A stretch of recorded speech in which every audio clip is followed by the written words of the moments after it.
So hello guys and welcome back to the new video. If you are currently in the UK on a graduate visa or on a student visa and wondering how do I switch to skilled work visa, when should I apply, what salary do I need, and do I need to leave the UK, and what mistakes should you avoid, this video is exactly for you. So there are a lot of misconceptions and there is a lot of incorrect information and advice on social media. So in today's video I will explain the entire step-by-step process by using the UK immigration rules. So let's get started. So before we move ahead, let's understand what exactly the graduate visa is. Most graduates receive the 2 years visa unless you are a PhD graduate, which where you receive the 3 years of graduate visa. So one of the biggest advantage of this visa is that you can work with any employer and any number of hours. You don't need the certificate of sponsorship or the sponsorship from any employer. So you can literally work with any employer, part-time, full-time, contract role, contract basis job, or any other type of the role as well. And you can switch jobs whenever you want. But here is the catch: you cannot extend this visa unless you are willing to live here. Then you have to either switch your visa to graduate visa or other visas which gives you leave to remain in the UK. Otherwise you have to leave the country, and most of the people switch to skilled worker visa, which is most popular among the migrants. So let's talk about the first step, which is find a licensed sponsor. So not every UK company hold a sponsorship license. So and also in order to get the sponsorship job, your employer must have the Home Office sponsor license. This means having a sponsorship license, they are officially approved by the UK government that they can allow the overseas worker to be on the skilled worker visa or even the local candidates. But there are many other conditions to meet as well. Having a sponsorship license doesn't mean that you will be able to get the visa sponsorship by them. Many people make the mistake here by accepting the fake job offer or the not meeting the other criteria as well, which cause the visa refusal at the end. You need to always verify the license sponsorship from the UK government website, and the official sponsored list is available on gov.uk website. You just need to search on Google registered of license sponsored and you will get the gov.uk website.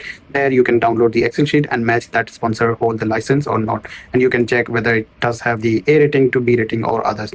Now let's talk about the next step, which is make sure your job is eligible.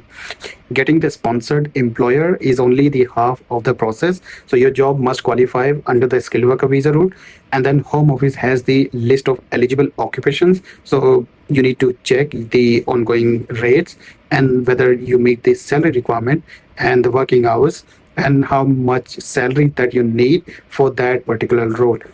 And you must meet all the eligible criteria to get the visa sponsorship job by that employer. And some of the most popular job includes like software engineer, software developers, data analyst, civil engineer, mechanical engineer, teachers, nurses, care workers, doctors, architects, cybersecurity specialists, and other jobs which are eligible as well. So always match your SOC code, ongoing standard rates, and whether that job is eligible to get sponsorship or not. Now third step, lead the salary requirement. So this is where many people become confused because there is not one salary threshold for everyone, and the salary requirement depends on your occupation code, and the official ongoing rate is available on gov.uk website. So whether you are on shortage occupation list or you are a new entrant, then so the required salary depends on the occupation, the SOC code, the official going rate, and whether you qualify for the new entrant. So the salary requirement is being always changing time to time. So don't rely on old videos or old social media posts. Make sure you are matching the salary requirement, ongoing standard rates from government site, because the old salary that was acceptable last year may no longer qualify for that same role in this year. Then the next step is receiving the certificate of sponsorship. Once your employer agrees to sponsor you, then they will issue something called certificate of sponsorship. You will often hear people are saying COS. So this isn't the paper certificate. It is an like electronic record which contains a unique reference number of the company details, and without a valid certificate of sponsorship COS you cannot submit a skilled worker visa application. And in that COS you will have a lot of details about the company and about your role, your start date, your end date, and your job of duties as well, and your number of working hours per week as well. So make sure you read the COS carefully, and then before submitting the application, you have all the details in hand and ready as well. Next step would be apply before your graduate visa expires. So this is like extremely important step. Do not wait until the last week. Obviously, you must have received the sponsored job before that applying it. So once your graduate visa expires, your immigration status becomes much more complicated. But the good news is you normally don't need to leave the UK.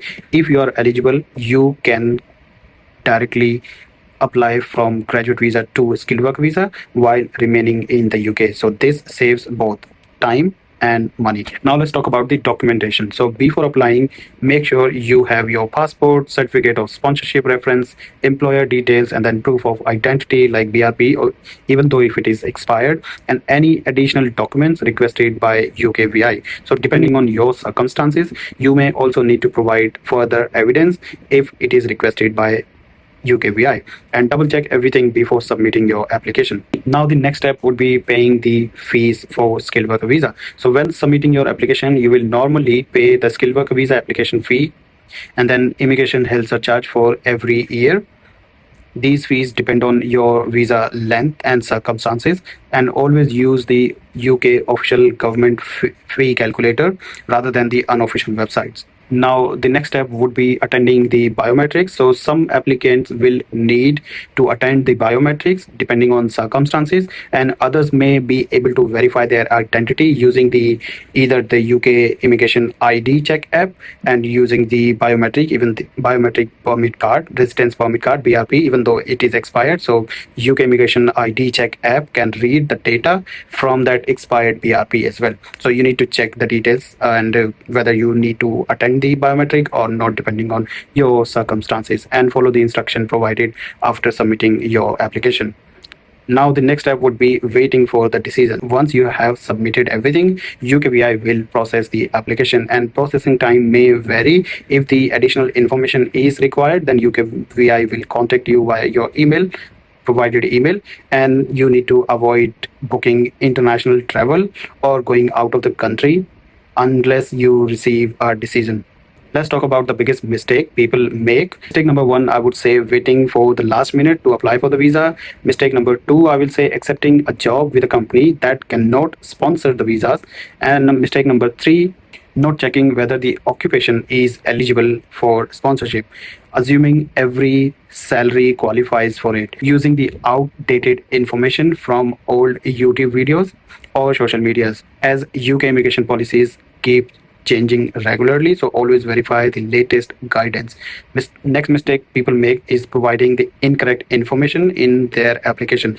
Even a small error can delay your application. Mistake people make is not checking your certificate of sponsorship details. Always verify, review your details carefully before applying. Biggest question is, can you apply without a job? So this is the biggest question that people ask. So the simple answer is no, you cannot switch to the skilled worker visa without first receiving the sponsorship from a licensed sponsor. So if someone is promising you can get the skilled worker visa without sponsorship, be extremely cautious. Can your family stay? So if your partner or children already have permission as your dependents, they may usually be able to apply to extend their stay as your dependents when you switch. So however, every family's situation is different, so check the latest guidance before applying. Does this lead to ILR? Yes, one of the biggest advantage of the skilled work visa is that can lead to indefinite leave to remain, which is ILR. And if you continue to meet the requirements under the current immigration rules, then you may be eligible for the ILR as well. Remember, the future policies keep changing, so this might be affect your eligibility. So always follow the official site. Lastly, my final advice, if you are currently on a graduate visa, don't wait until your visa get expired. Start applying for the sponsorship jobs as early as possible. Update your CV, prepare for interviews, research the license sponsorship jobs or sponsors. Make sure you check the sponsor before getting the job or license sponsored. Understand the salary requirement, and most importantly, always rely on official government guidance instead of rumors. Planning ahead can save definitely a lot of stress and time. And lastly, I hope this video helped you to understand complete process of switching from a graduate or a student visa to skilled worker visa. And if I did miss any point, make sure you comment that in the comment section.